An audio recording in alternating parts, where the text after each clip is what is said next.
I would think.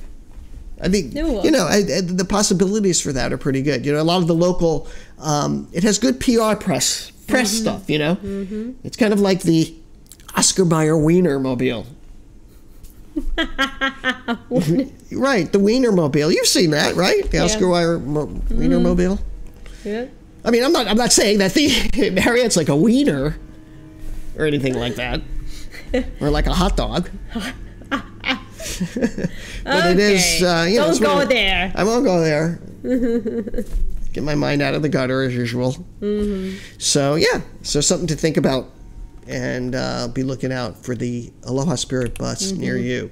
Now, in more serious news, a lot of you may have heard that the Akaka bill has passed in the House. Wow.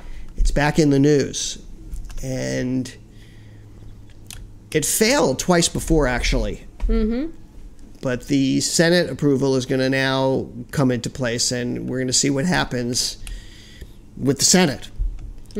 But rather than talk about all of the provisions and stuff like that, I think it's important for people who are on the mainland to have a little bit of a feel of what the bill is all about. And what it means to you if you're actually going to be taking a vacation. Okay. So I'd like to give you a way to look at the efforts to establish self-governance for Native Hawaiians and kind of what that means to the process to people here. The big perspective to keep in mind when you're thinking about this issue is that everybody, I think, agrees that something needs to be done to address some of the past maltreatment of the indigenous people of Hawaii. I think there's no question of that. And to provide some sort of mechanism or means or path forward for everybody in the state. And the problem, I think, it's much harder for people to agree on what exactly that something is. What is it, the one thing that we need to do or that we need to unite around? Because everybody has a little bit, not everybody, but there's many different sides to it.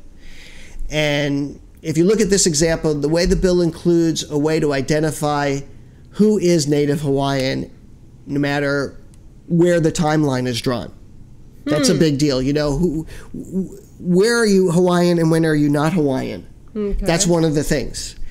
And a lot of people consider themselves to be, have deep roots that go way back of all different lengths to the land and culture here.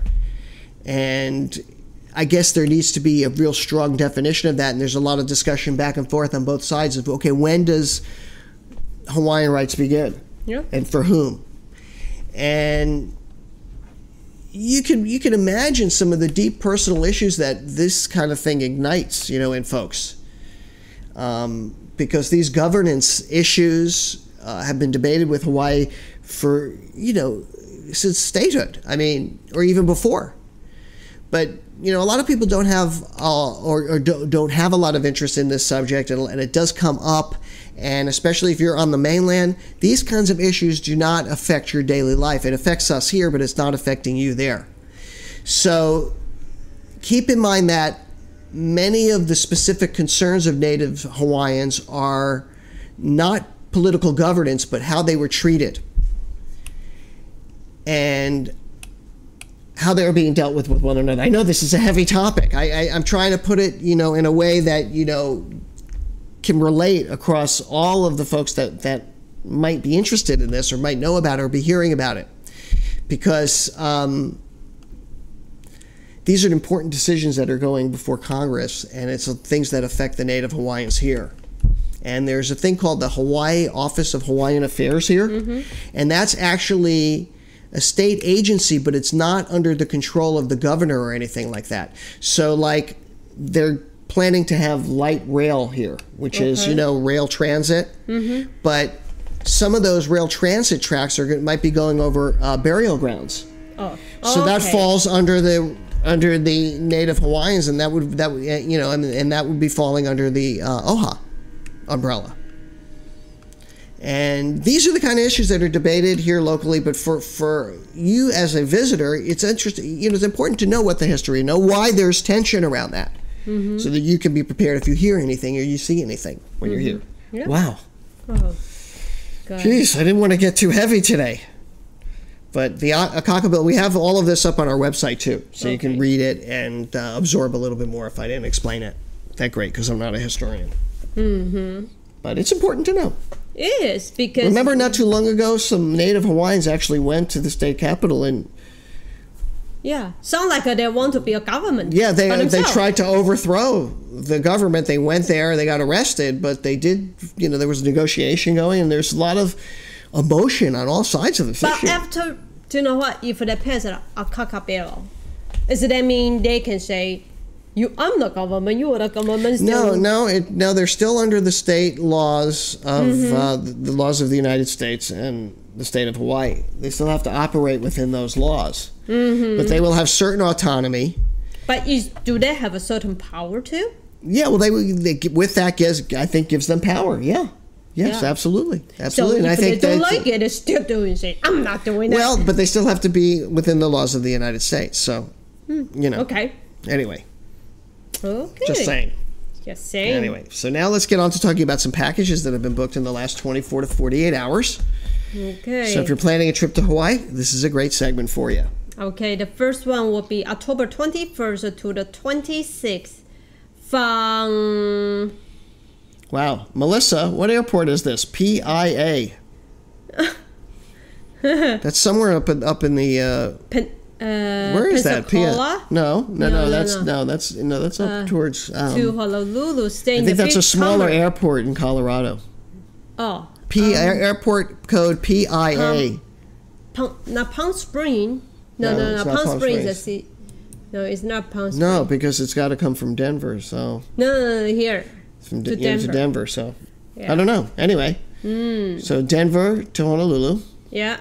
And they stay in the Beachcomber. They're special. The the breakfast, the dinner, Yep. The special deal. Right. $2,345. Yeah, $2,345. This is at the Beachcomber, and they have a great meal plan, actually, that you can include in one of their packages. Check with one of our agents. Some great restaurant choices there, and a great package they put together here by Melissa over at Extension 33. Thank you, Melissa. And thank you to Aaron and Andrea, Augusta and Stanley. They're going to be coming here. Congratulations to these guys. Yeah. Inclusive breakfast all the way through. And the second one will be for March 11 to the 15th from Dallas, Texas to Honolulu. Stay in the Aureka Waikiki on the beach with a leg reading transfer for $2,315. $2,315. Another great package put together by Makana over at Extension 40.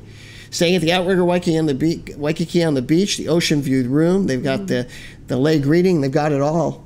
Congratulations to Stacy and Rochelle Dunlap. They're going to have a terrific time in Hawaii Day coming up in pretty soon here, right? In March. 11. Yeah. There must be spring breakers.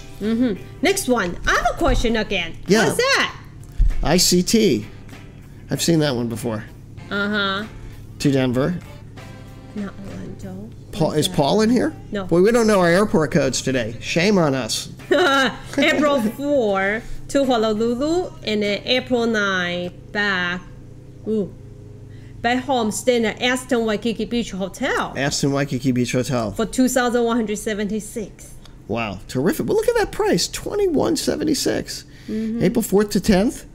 So that's 5 nights. Staying in that's a fun hotel, the Aston Waikiki Beach Hotel. We got to get back over there and do another podcast from there.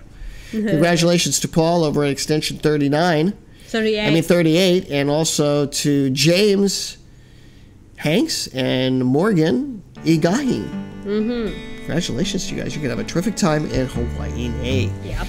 So if you're planning a trip to Hawaii, you've come to the right place. Give us a call. Get involved with us, 1-800-843-8771. That's going to wrap it up for this program. We're going to see you again on Friday. In the meantime, keep up with our blogs and our podcasts and all of our videos. So until next time, for my beautiful wife, Yaling, and myself, we'll say aloha and mahalo.